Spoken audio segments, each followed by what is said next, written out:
सारी मुस्लिम उम्मा को मुबारक हो। अक़वाम मुत्तहिदा में पाकिस्तान की तरफ से पेश की गई इस्लामोफोबिया के खिलाफ करारदाद मंजूर कर ली गई। 15 मार्च को इस्लामोफोबिया का आलमी दिन करार दे दिया गया। मुमकिन है आप में से कुछ लोग इस बात को मामूली समझे, इसलिए याद दिलाता चलूं कि इसी अक़वाम मुत्तहिदा के होते हुए, इसी OIC के होते हुए कई सालों से मगरिब में दीन इस्लाम की तौहीन खुलेआम की जाती थी और इसे फ्रीडम ऑफ स्पीच यानी आजादी राय का नाम दे दिया जाता था। कभी कहीं पर कुरान पाक जला दिया जाता, कहीं सरवर कायनात मोहम्मद सल्लल्लाहु अलैहि वसल्लम की तौहीन की जाती, तो कभी मुसलमानों को दहशतगर्द कहा जाता था। दुनिया यूं ही चलती रही। मुसलमानों की जिंदगी मगरबी मुमालिक में तकलीफ दे होती जा रही थी, मगर फिर अक़वाम मुत्तहिदा में अल्लाह ने इस्लाम का एक ऐसा शेर भेजा जिसने उनकी ही जुबान में इस जज्बे से पूरी मुस्लिम उम्मा का मुकदमा लड़ा, इस्लामोफोबिया में मुब्तला यूरोप और अमरीकी रियासतों के बाशिंदों तक पैगाम पहुंचाया कि इस्लाम के खिलाफ तमाम तर प्रोपेगेंडा झूठ पर मबनी है। इस्लाम अमन का दीन है। हमें अपने नबी पाक सल्लल्लाहु अलैहि वसल्लम से अपनी जान से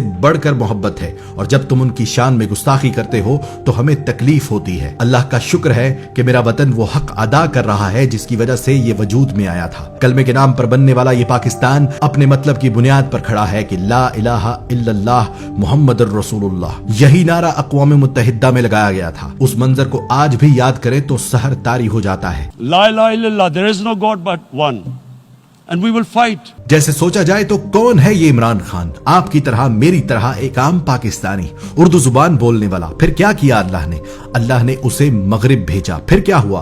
फिर वो उनमें रहकर उनकी जुबान सीख कर उनकी रग रग से वाकफियत हासिल कर गया। फिर क्या हुआ? फिर उसे 9 साल तक ये मकाम दिलाया कि वो ब्रैडफोर्ड यूनिवर्सिटी का चांसलर बनकर उन अंग्रेजों को ही पढ़ाता रहा। फिर क्या हुआ? फिर उसे वतन वापस भेजा, उसे हिम्मत दी, बार बार हार कर भी वो लड़ता रहा। फिर क्या हुआ? फिर वो दिन आ गया, वो उस अक़वाम मुत्तहिदा तक जाने के काबिल बन गया, यानी वो इस मुल्क का वजीर आजम बन गया। फिर हम सब ने देखा कि जो ही इस्लाम का शेर धाड़ कर अक़वाम मुत्तहिदा से निकला, पूरी मुस्लिम उम्मा ने उसका इस्तकबाल किया। वो हिम्मत कोई और नहीं कर सकता था, क्योंकि इन अल्फाज में ये मुकदमा लड़ने के लिए उसे पूरी जिंदगी चैलेंजेस से गुजार कर फौलाद की तरह मजबूत आसाब से नवाजा गया। वो परवरदिगार जो अबाबीलों से हाथियों को भी शिकस्त देता है, वो खूब जानता है कि किस दौर में कौन जुर्रतमंद होगा, कौन हक पर डट सकेगा। बेशक उसकी मर्जी के बगैर एक पत्ता भी नहीं हिल सकता। हर बर्रे आजम में इस्लामोफोबिया की आवाज उठाने वाले इमरान खान की वजह से पहले अमेरिका की असेंबली में यह कानून पास हुआ कि आजादी राय की आड़ में तौहीन इस्लाम जुर्म तस्वुर होगा।